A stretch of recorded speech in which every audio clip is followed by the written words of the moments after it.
Hello everyone, just a quick video in here. In case you haven't noticed, for various reasons I wrote a column for AVFM a few days ago, link in the low bar. Essentially, please do read that. Now I know that some of you don't like AVFM for various reasons, some of them understandable, some of them not so much. But essentially, if you are living in the European Union, that is to say in the 28 unfortunate nations that happen to be part of this not so select club, please do read that particular article that I wrote, and please do consider contributing to this campaign of writing members of the European Parliament to reject the law that is upcoming to be subjected to a vote on September 8th in the plenary of the European Parliament in Strasbourg next week.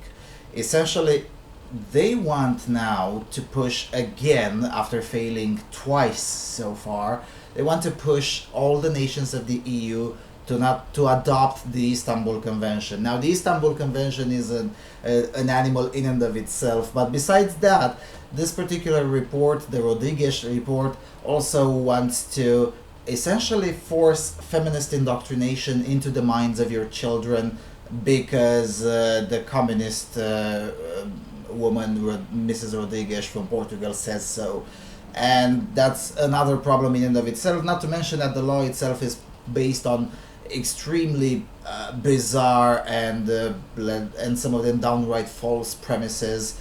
For instance, it aims to tackle illiteracy. Now, mind you, illiteracy in Europe is not really a huge issue, except for Portugal. In Portugal is actually quite a big issue, but then again, I don't think, and I'm sure you will agree that it's not necessarily to have Brussels involved in an issue, that it's better addressed at a local level, at the national level.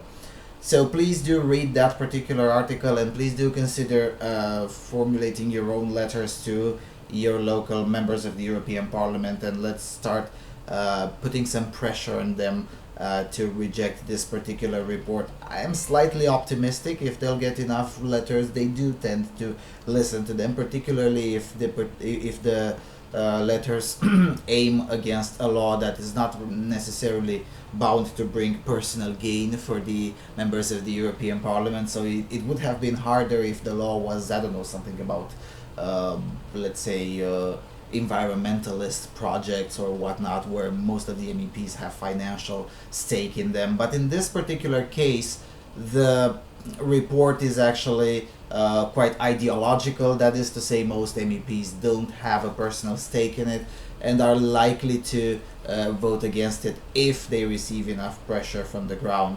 Also, if you are living in a city where there is an office of a member of the European Parliament, please do go there personally as well and do put some pressure on them. Now, I will do that myself tomorrow with the MEP that has an office in this city.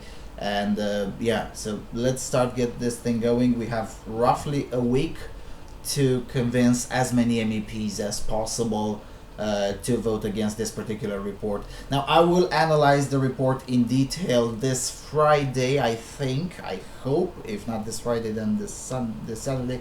But anyway, on the channel of AVFM, the next podcast, the next Voice of Europe podcast of mine will be about this particular report.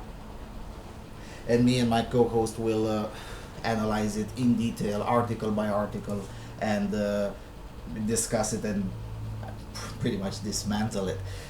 So yeah, that's what I wanted to say now, and I'll be back in probably also today or in the next few hours with a more structured video. I'm planning a video about the far left and Islam, which has been requested by a lot of subscribers of the Freedom Alternative, and also a comprehensive video about the history of social attitudes towards prostitution and legal attitudes towards prostitution. So yeah, stay tuned.